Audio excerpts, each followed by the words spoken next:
Here's what you missed on Phathead and Cande in the morning. Weekdays 6 to 10 a.m. on My Country 96.1. My Country 96.1, Phathead, Cande Roth. We are looking at dry skies right now. It's cloudy, maybe a little fog, but dry.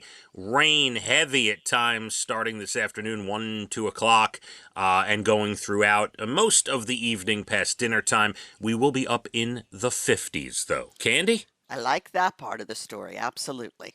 Yeah. Now, I was going to start with something else here, but we have to continue what we talked about in the 6 o'clock hour. We were discussing the Sopranos booth from the finale where they sat in the diner. Right. So let me make it quick, because you could go on, and this could take 20 minutes if you Okay. explain it. I thought the booth they sat in was a set, okay? But the restaurant Hostins is a real restaurant, and yes, they did scenes from the whatever. Come to learn, I've made a mistake. They did sit in the actual booth in the actual restaurant that they auctioned off now. Go ahead. No, but my big question, well said, but my question is, what, after all the hubbub, all the hype, why would you think they didn't film in the diner and they filmed on a set? I don't understand. And an accurate article that said they didn't actually use that booth when they filmed the final scene. I stand corrected. I was wrong. I was wrong. I was so wrong. So wrong. Oh, right. I was wrong. You know, that's the way to stop me from just keeping going on and on. Just you not only admit you're wrong, you turn it into a song and dance, and there you have it. Okay, and we move on now. We can move on, I suppose. And by the way, if it ever comes to light that I'm wrong and I made such a big deal believe here. me, today I'll be doing my own investigation. Please let him be wrong. But right now, I'm wrong, and I'm going to sing the song again if you don't start talking. Okay, all right. Let's start with this. How was your evening, Cande? It seems so long ago now.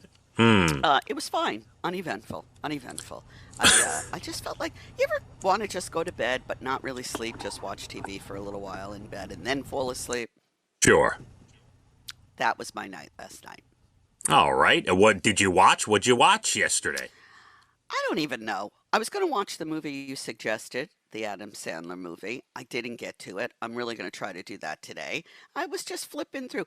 I find it so relaxing with the remote control to just flip through and watch like 70 things at once. I don't know if you do the same thing, but I love that. Yeah, well, sure. If I'm on Netflix, that's different. You're not flipping through anything. But right. Yes, if you're watching regular TV, I do love to flip, and usually until you find something, you're like, ooh, there's a movie I've seen 22 times. Exactly. I'm watching that. So that again. that's what I was doing for about. I laid down about 8:45, and I turned it off at like 9:15. All right, very good. That's my story, and I'm sticking to it. I went to bed earlier than you yesterday. Oh. Yeah, I was pretty tired. I went to bed about 8:30 yesterday. Look at you. And then you just went right to sleep. Yeah, pretty much. I fell asleep. All right. Well, you must quickly. feel very energetic this morning. No. I woke crazy. up. No, I woke up with a headache and woke up at 1 a.m, then 2:30, and no, I'm not. I don't feel rested. Yeah. I was wrong again. Yeah. I like the way this day is going. Very nice. Cande, we can start with this. This is really the article I wanted to bring to your attention. Did you see, because when I see articles of manly men, and I think, boy, there is something I could never do in my life, I like to bring them to your attention. Did you see the Iditarod competitor and that whole story with the moose? I did not. Okay, you know what the Iditarod is, right? Why don't you just explain that quickly? Cande doesn't know what the Iditarod is.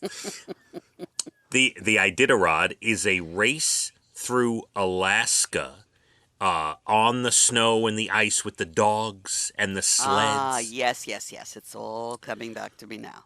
Okay, So a 5-time Iditarod champion. I don't have his name. I just wrote down some highlights here, but he's in the world of Iditarod. He's Tom Brady. Okay. Gotcha. Mm-hmm. All right.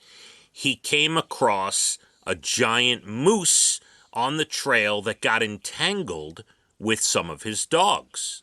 Oh. And there's all these rules and bylaws in the Iditarod competition that if you come across a game animal and certain types of animals, you must, and you have to kill it for whatever reason, right? Listen, this moose got entangled with his dog, injured his dog, right? Oh. So there is a rule.